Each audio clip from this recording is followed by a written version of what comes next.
এরকম জঘন্য রাজনীতিটা আপনারা বর্জন করুন।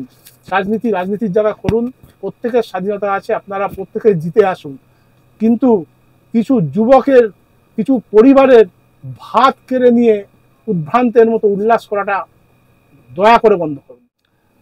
সাম্প্রতিকতম যে কেসটা আমরা যেটা দেখলাম যে গত 4-5 দিন আগে প্রাক্তন বিচারপতি অভিজিৎ গঙ্গোপাধ্যায় তিনি একটি জনসভায় বক্তব্য রাখতে গিয়ে বলেছেন যে এর আগে আমি 32,000 চাকরি খেয়েছি এবং আগামী 30শে এপ্রিল মানে যেটা গতকাল চলে গেলেন সেই ডেটে উনি বলেছিলেন যে আরও 59,000 চাকরি আমি খেয়ে নেব এবং তারা মারা যাবে, মানে মারা যাবে শব্দটা উনি ব্যবহার করছেন। দেখুন জাস্টিস এবং উল্লাসের সাথে এবং জনগণ হাততালি দিয়ে উল্লাস প্রকাশ করছে। দেখুন জাস্টিস অভিজিৎ গাঙ্গুলিকে আমি শ্রদ্ধা করি। জাস্টিস অভিজিৎ গাঙ্গুলির ঘরে আমি অ্যাপিয়ার করলে আমাকে বো ডাউন করে মাই লর্ড বলতে হতো। সুতরাং যে ওই চেয়ার নিয়ে আমি কোনো কথা বলবো না। চেয়ার থেকে বেরিয়ে এসে ব্যক্তিগতভাবে যদি কোনো কথা বলেন, আমি ওনাকে ব্যক্তিগতভাবে কখনোই আক্রমণ করব না। দেখুন উনি একটা কাজ করছেন, আমি একটা কাজ করি, আমাদের মধ্যে একটা সংঘাত থাকতে পারে। ওনাকে আমি খুব নম্রভাবে একটা অনুরোধ করব, একটু ভাবুন না সামাজিক এফেক্ট, এইটুকুই আমি আমাকে অনুরোধ করব। আর উনি কি বলেছেন আমি শুনিনি, আপনার কথা শুনে বলছি, তাহলে ওনার কথাটা কিন্তু এখনো পর্যন্ত কার্যকারী হয়নি। উনি যদি এটা বলে থাকেন আমি চাকরি খাবো, কথাটা বোধহয় উনি সেভাবে বলেননি, তার কারণ উনি তো এখন চাকরি খাওয়ার জন্য কোনো জায়গায় নেই।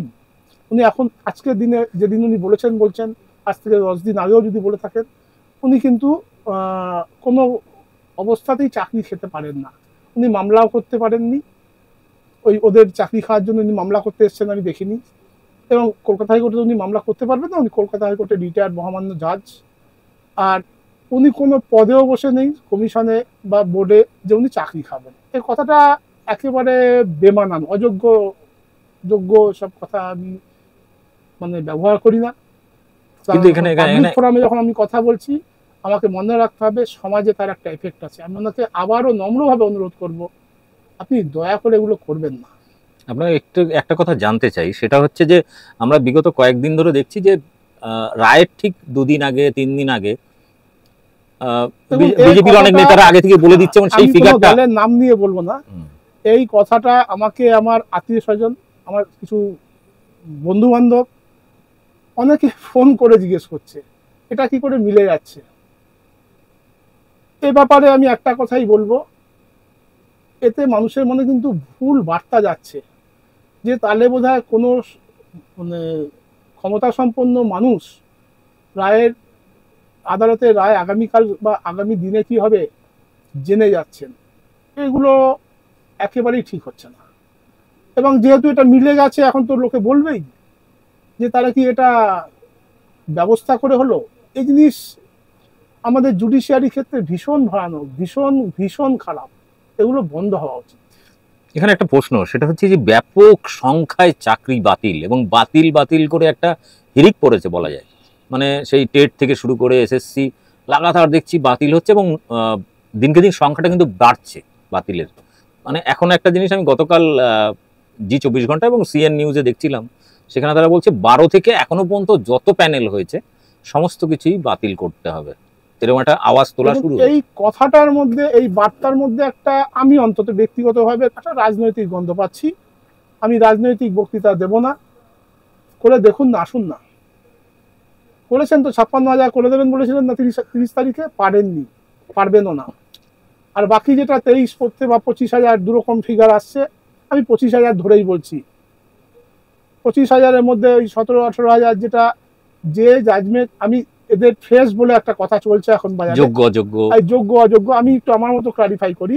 ধরুন SSC 2016 group B, group C, 9, 10, 11, 12 এই 4টে ব্যাচে যাদের চাকরি মহামান্য বিচারক অভিজিৎ গঙ্গোপাধ্যায় বা মহামান্য বিচারক বিশ্বজিৎ বাসুর অর্ডারে যায়নি, অথচ এই গত 22 তারিখে মহামান্য বিচারকদের অ্যাপিল বেঞ্চের অর্ডারে যাদের চাকরি গেল তাদের এরা ফ্রেশ বলছে।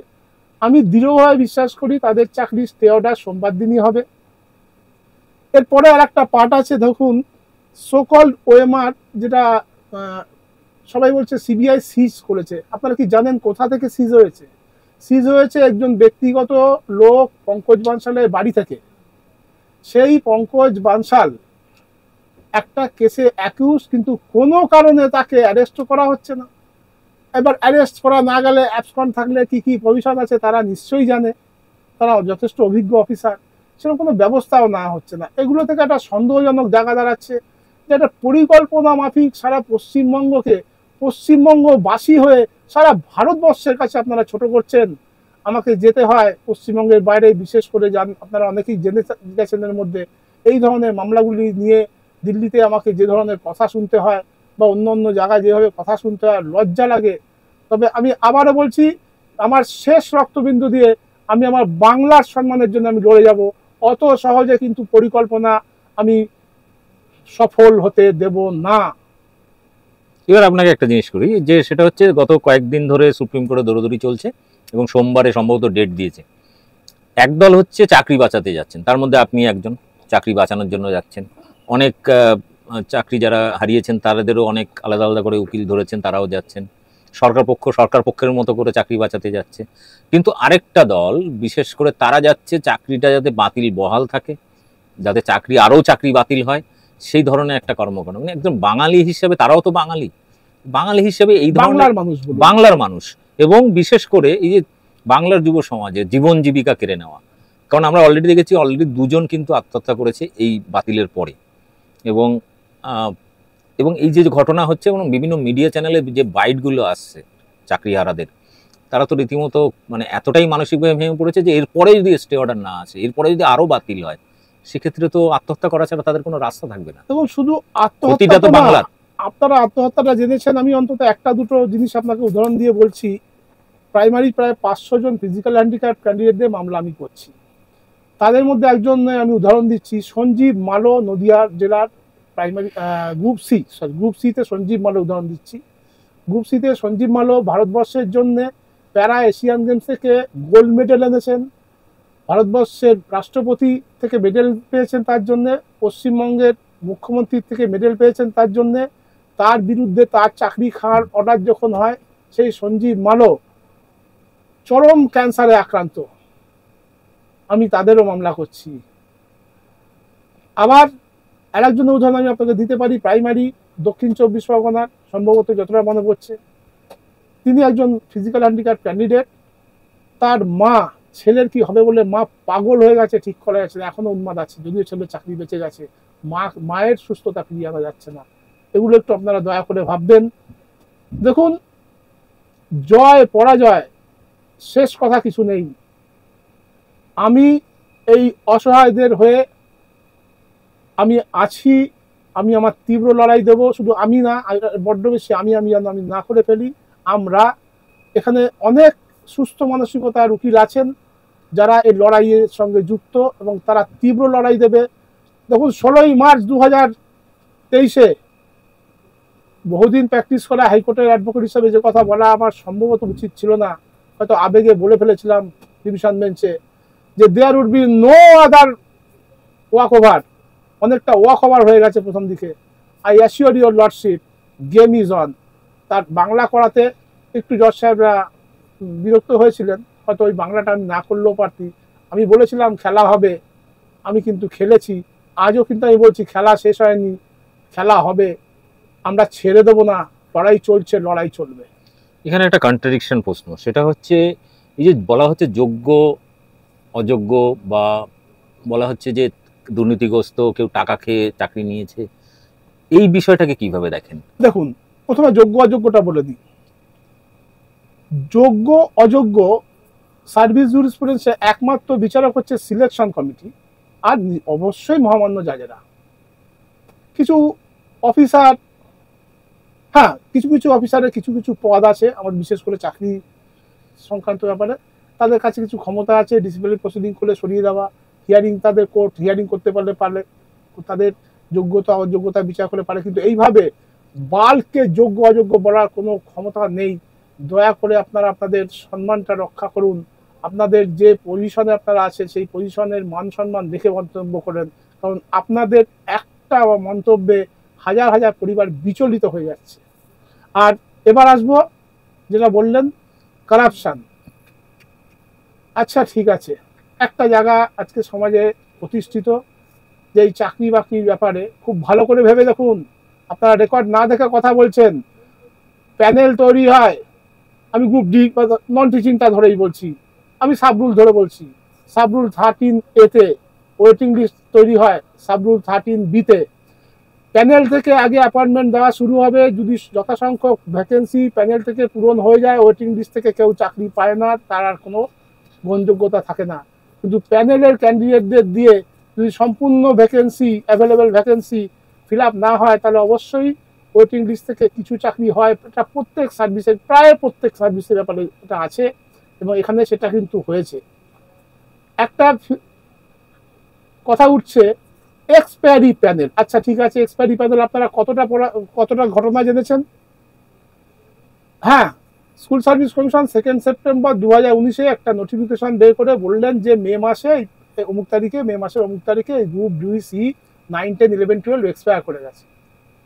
আমি আপনাদের ডেট দিচ্ছি, আমাকে কাছে এখানে মামলার অর্ডার আছে, আমি অর্ডারের কপি আপনাদের দিয়ে দেবো। মার্চ 2019-এ একটি মামলা হচ্ছে অনারেবল জাস্টিস মৌসুমী ভট্টাচার্যের ঘরে, তথাগত বা কিছু একটা নাম, আমি এই মুহূর্তে নামটা মনে করতে পারছি না। 205 বের কর, 207টা বের কর।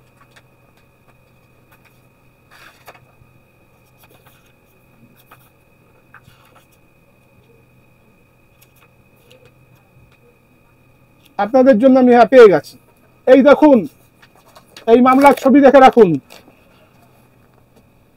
20শে মার্চ অনারেবল হাইকোর্টে মামলা হচ্ছে, writ petition number 3377W of 2019।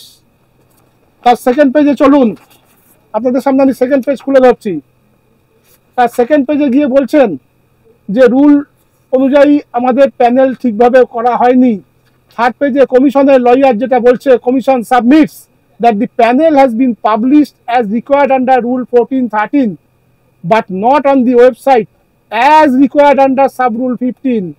Council submits that the panel will be published in the website to take care of the grievances expressed by the accordingly the writ petition Honorable Justice dispose of করছেন যে তুমি sub rule 15 অনুযায়ী ওয়েবসাইটে panel publish করো। তারপরে কথাটার ছবি আপনারা নিয়ে নিন। 20শে June 2019 chairman West Bengal central school service commission বলছেন publication of merit list in respect of the qualified candidates with reference to third SLST selection test 2016 for recruitment of non teaching staff group D and group C. তাহলে panel publish করলেন আপনারা 20শে June 2019-এ। প্যানেলের validity period 1 বছর, 19শে June 2020 পর্যন্ত panel valid. একথা হয়তো commission নিজেও জানে না, নাহলে কমিশন এইভাবে এফিডেভিট দিতে পারে না। মে মাসে 19 সালের মে মাসে প্যানেল এক্সপায়ার করে গেছে। আপনারা নিজেদের রেকর্ড নিজেরা না দেখে মন্তব্য করে কোর্টকে বাধ্য করছেন এই ধরনের অর্ডার দিতে। কোর্টকে সবসময় দোষ দিলে হবে না। আমি আপনাদের ছবি দিয়ে দিলাম, এটা এর জবাব দিতে বলুন কমিশনকে। কি করে ওনারা বলছেন মে মাসে হয়েছে? ওনাদের অ্যাডভোকেট দাঁড়িয়ে মার্চ 2019-এ বলছেন প্যানেল ঠিক মতো পাবলিশ হয়নি, আমরা তো বললে করে দেবো। তা সেই অর্ডার অনুযায়ী আপনারা 20শে জুন প্যানেল পাবলিশ করছেন নোটিফিকেশন দিয়ে। তাহলে 20শে জুন যদি 2019-এ যদি নোটিফিকেশন দিয়ে প্যানেল পাবলিশ হয়, প্যানেল 19শে জুন 2020 পর্যন্ত ভ্যালিড। আপনারা এই কথা, এই তথ্য কোর্টে দিচ্ছেন না, দিতে চাইছেন না কেন বুঝতে পারছি না। এইভাবে বিচলিত করবেন না, সঠিক কথা দিয়ে সঠিক তথ্য দিয়ে মামলাটাকে এগিয়ে নিয়ে চান। হার জিত কীভাবে দেখা যাবে। এবার লাস্ট প্রশ্ন, সেটা হচ্ছে যে রাজনীতিটা চলছে এখন এই বাতিলের, যেটা আমি বারবার বলছিলাম, এর পেছনে উদ্দেশ্যটা কি মনে হয়? বাংলার শিক্ষা ব্যবস্থা? দেখুন, এখানে বাংলার শিক্ষা ব্যবস্থা নিয়ে অনেক কথা বলা হচ্ছে। আচ্ছা, গ্রুপ ডি গ্রুপ সির অ্যাপয়েন্টমেন্টের জন্য বাংলার শিক্ষা ব্যবস্থা ধসে পড়েছে? বন্ধুরা জবাব দিন যারা এগুলো বলছেন। 9, 10, 11, 12 ধরলাম টিচার, আপনারা টিচারদের কোয়ালিফিকেশনগুলো দেখেছেন? যে টিচাররা চাকরি করছে, আপনারা জানেন গ্রুপ ডিতে PhD করা ছেলে চাকরি করছে, আপনারা জানেন গ্রুপ ডি গ্রুপ সিতে মাস্টার ডিগ্রি ছেলেরা চাকরি করছে, এবং তাদের ওয়েমার্কে টেন্টেড বলছে। সিবিআই কি মহামান্য সুপ্রিম কোর্ট বলেছে তোতা পাখি, কেন্দ্রীয় সরকারের তোতা পাখি। এই মামলায় যেভাবে ওনারা সিবিআই এফিডেভিট দিয়েছেন, সম্ভবত আমরা এই কথাটা আবার রিপিট করিয়ে আনতে পারবো সুপ্রিম কোর্ট থেকে। এই রকম জঘন্য রাজনীতিটা আপনারা বর্জন করুন। রাজনীতির জায়গা করুন, প্রত্যেকের স্বাধীনতা আছে, আপনারা প্রত্যেকে জিতে আসুন, কিন্তু কিছু যুবকের, কিছু পরিবারের ভাত কেড়ে নিয়ে উদ্ভ্রান্তের মতো উল্লাস করাটা দয়া করে বন্ধ করুন। ঠিক আছে, ধন্যবাদ।